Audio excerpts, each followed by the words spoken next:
मिलिए इस अनपढ़ मोची मुनव्वर शकील से, जिसने तालीम ना होने के बावजूद 7 किताबें लिखकर सबको हैरान कर दिया।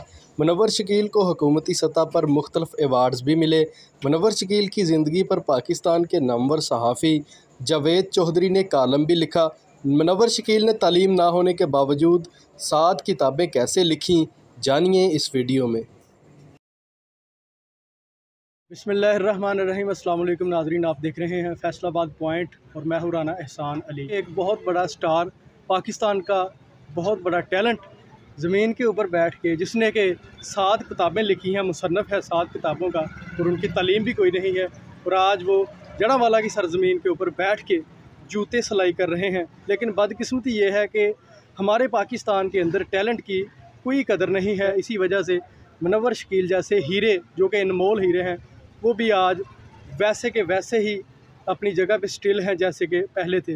मेरे साथ मुनव्वर शकील साहब मौजूद हैं, इनसे बात करेंगे इनकी ज़िंदगी के बारे में, जो तल्ख़ हक़ाइक़ हैं वो जानेंगे, जो किताबें इन्होंने लिखी हैं, जो अवार्ड इनको मिले हैं, उस मुतल्लिक़ भी मुनव्वर शकील साहब से जानेंगे। अस्सलाम वालेकुम सर।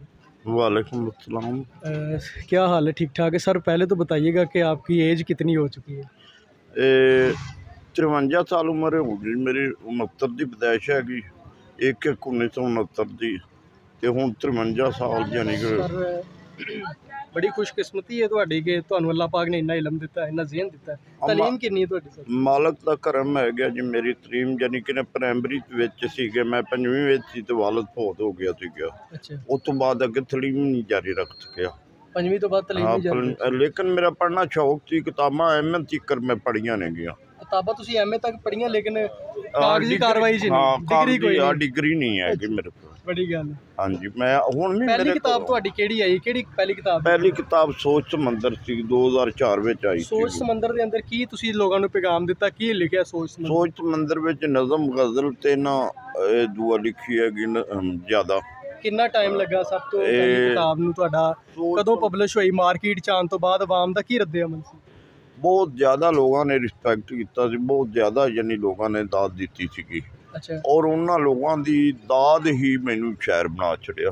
उन्होंने लोगों की दाद ने तुहानू शायर बना। उस तो बाद तुसीं किहड़ी किताब लिखी फिर? उस तो बाद फिर परदेस की संगत दोड़ियां की किताब लिखी। परदेस की संगत जिहड़ा है गया सदियां दे भेत आई। सदियां दे भेत तो बाद जोरा दुबगवाची दा आया। उस तो बाद यानी कि अखां मिट्टी हो गई आ। उस तो बाद मैं नहीं बोलता। सब तो ज़्यादा पजीराई किस किताब नूं मिली इन्हां 7 दे विचों? सब तो ज़्यादा सदियां दे भेत नूं मिली है। सदियां दे भेत नूं कोई सरकारी अवार्ड मिलिया? सदियां दे भेत नूं सरकारी अवार्ड मिलिया, पाकिस्तान रेड गिल्ड दा अवार्ड मिलिया। अच्छा, क्या बात। ते सर इत्थे चौक दे विच तुसीं बैठे हो, जूते सिलाई कर रहे हो, ते अपनी किताबां भी सामने लगाईयां होईयां, अवार्ड भी सामने तुसीं अपने लगाए, इहदा की मकसद है बुनियादी? लोगों ने दसना है भी यानी कि बुनते बह के भी कुछ काम किया जा सकता है, लेकिन ये नहीं है भी यह जुत्तियां गढ़ना काम है गया। ये भी मेरा काम, मैं काम समझना आ गया। अगर मैनू यानी कि वेल मिलता यानी कि यह जुत्तियां गढ़ने का ना होंदा तो मैं मजीद किताबां लिखदा। यानी ऐसे लोगों को क्यों नहीं विखाया जा रहा जिहड़े लोग उतली सतह की सोच रखते, यानी कि जिहड़े अच्छा टैलेंट है, जिन्हां दे अंदर टैलेंट है, तुसीं समझ रहे हो कि टैलेंट की कदर नहीं हैगी? हाँ, यानी पाकिस्तान में किसी भी ऐसे बंदे की कदर नहीं हैगी जिहड़ा बंदा काम कर सकता होवे, लेकिन उन्होंने कोई भी पिछू जी सपोर्ट ना हो तो किवें काम कर सकता है। देखें जी, मैं यहाँ पे एक बात मैंशन करना ज़रूरी समझूंगा कि जावेद चौधरी, जो कि पाकिस्तान के नामवर सहाफ़ी हैं, वो भी मुनव्वर शकील के ऊपर कालम लिख चुके हैं। उनकी बाकायदा स्टोरी है, इनके पास भी मौजूद है, आपको कहीं ना कहीं दिखाएंगे भी कि उन्होंने बाकायदा तौर पर लिखा हुआ है कि मुनव्वर शकील पाकिस्तान का एक टैलेंट है जो कि इस वक्त सड़क के ऊपर बैठ के जूते मरम्मत कर रहा है। उस हवाले से क्या कहेंगे, जब जावेद चौधरी ने आपका कालम लिखा, कैसा महसूस हुआ? मुलाकात हुई है उनसे? नहीं, जावेद भाई से मेरी मुलाकात नहीं हुई। अल्लाह पाक से और तरक्की दे और लिखने की हिम्मत दे। यानी कि बहुत अच्छा इंसान है। उन्हें मैनू ना किसी दोस्त ने आख्या भी इस तरह ना, यानी कि इस्लामाबाद का जावेद चौधरी थोड़ा फ़ोन नंबर मंग रहा गया।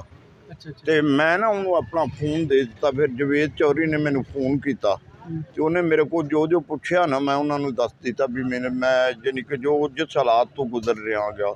और मैंने अज तक एक ही गल ज़हन च रखी है कि मैं जो कुछ हाँ गया या जो कुछ है ना, मैं वो हकीकत विखाउना गा, ਇਹਦੇ ਵਿੱਚ 1% ਵੀ यानी कि झूठ नहीं ਹੁੰਦਾ ਹੈਗਾ। शकील भाई जिंदगी तो कोई शिकवा कोई शिकवा नहीं अलहमदुलिल्लाह। मैनू कदी दिल च आई ख्याल कि यार मैं इन्नियां किताबां लिखियां, ਜਿਹੜਾ ਮੇਰਾ ਮੁਕਾਮ ਸੀ, ਜਿਹੜਾ ਮੈਨੂੰ ਮੁਕਾਮ ਮਿਲਣਾ ਚਾਹੀਦਾ ਸੀ हुकूमती सतह ਤੇ, ਉਹ ਤੁਹਾਨੂੰ ਮਿਲਿਆ ਜਾਂ नहीं मिलिया? कभी सोच आई? नहीं इस बारे नहीं है। अगर जो भी इज्जत और जिल्लत होंदी है कि ये मालक दे ना, मालक की करम नवाजी होंदी है कि मालक जिन्हों चाहता है उन्होंने इज्जत दे दिंदा है, जिन्हों चाहता है यानी कि उन्होंने थले रख लेंदा है।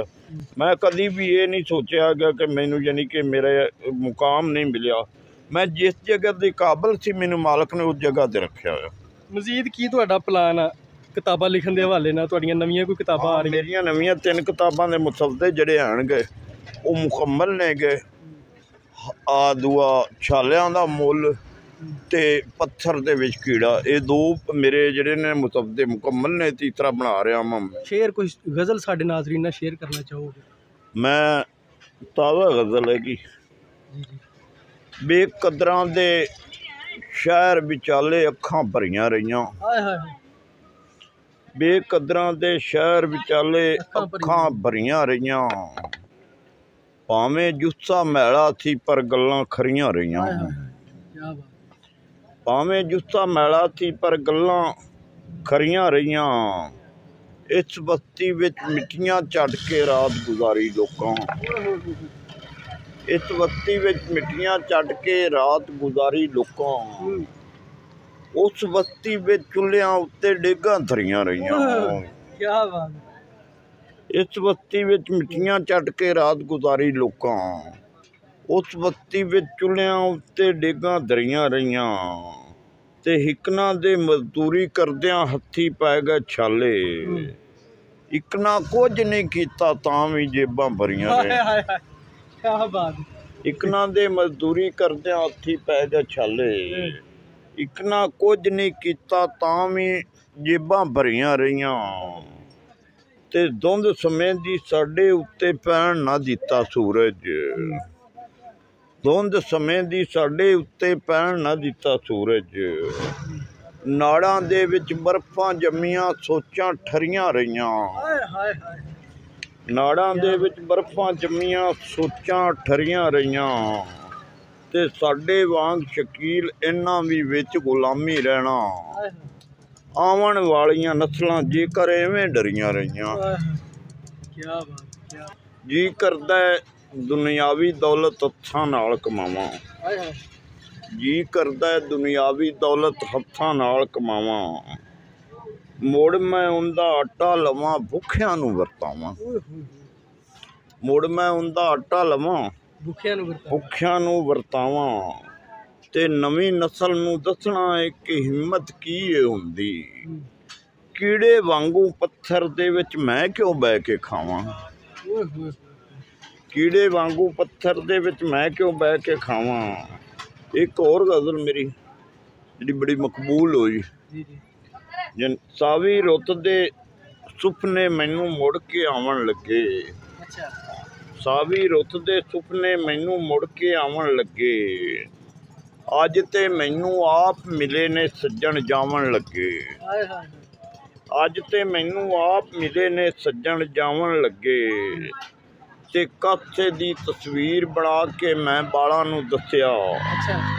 बंदे भुख नूं भुल जांदे ने रज के खावन लगे। कासे दी तस्वीर बना के मैं बालां नूं दस्सिया, बंदे भुख नूं भुल जांदे ने रज के खावन लगे, ते हत्थां विचों डाह के वेखो टोटे टोटे होया, उन्हें खुद नूं वेख लिया सी शीशा चावन लगे। हत्थां विचों डाह के वेखो टोटे टोटे होया, उन्हें खुद नूं वेख लिया सी शीशा चावन लगे, ते तारां अंदर लग के मरिया सी उन्हां दा साथी, जेड़ी गल्लू कां अंबरां ते रौला पावन लगे।